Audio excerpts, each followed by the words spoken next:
Hi guys, it is Kristen with HK Wax Center. Today's topic is, can you reuse hard wax?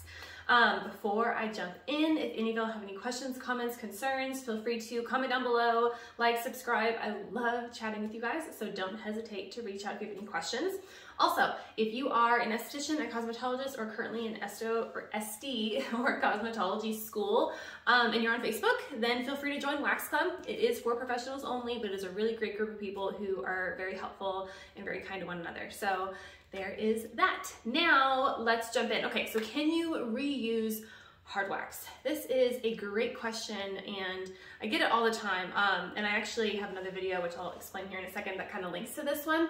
But I am not talking about wax that is left over in your wax warmer.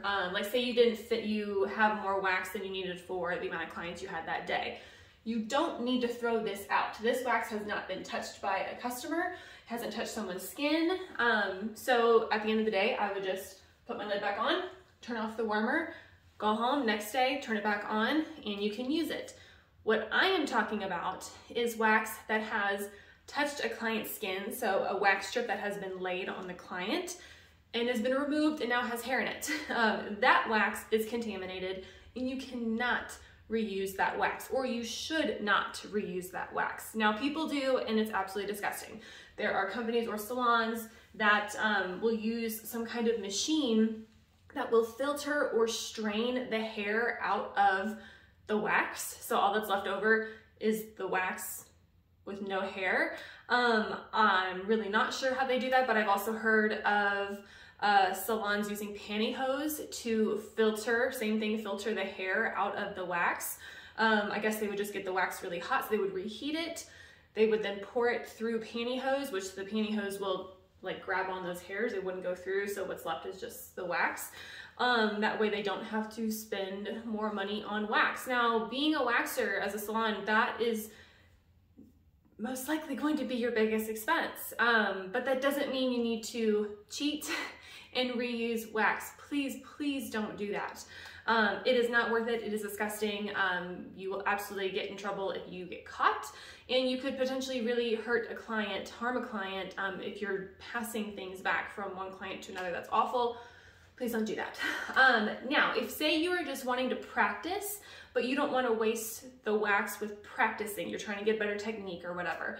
Back in the day, I used to lay paper, or I used to lay wax strips on my table paper. I would just pull out my table paper and I would just make strip after strip after strip. Problem is you can't peel that off because the wax sticks to the paper. So then you just wasted that wax and you can't get that back.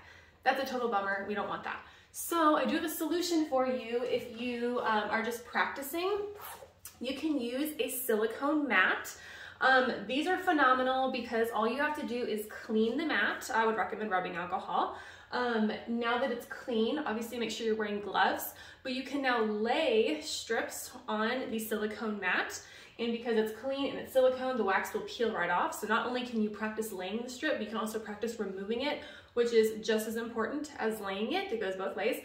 So you can then remove the strip, and now that that is a clean strip and there's no hair on it, it hasn't been touched by you or anyone else, you can take that, put it back in your wax warmer, and then reuse it. In that case, totally fine. I recommend it. I wish I had thought of this, or someone had told me about this when I was in school, because I would have saved so much on wax itself instead of using it on table paper and then you can't get it back.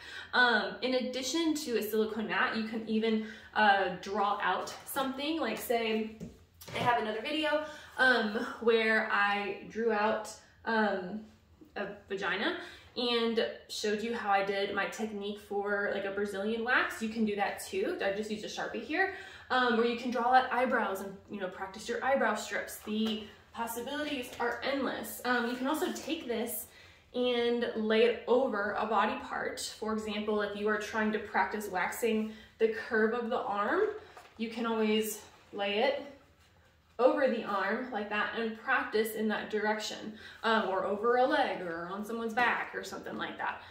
These are absolutely amazing, amazing for practicing. But waxing, trying to reuse your wax is the same thing as double dipping your wax stick. That's the other video that I have talking about why double dipping your wax stick is a big no-no. But anything that has touched the client, you have to throw it away. You cannot use the same wax stick. You cannot use the same wax. Throw it away and start fresh with a new one. Any questions, please let me know. Thank y'all for watching. I will see you next time. Bye guys.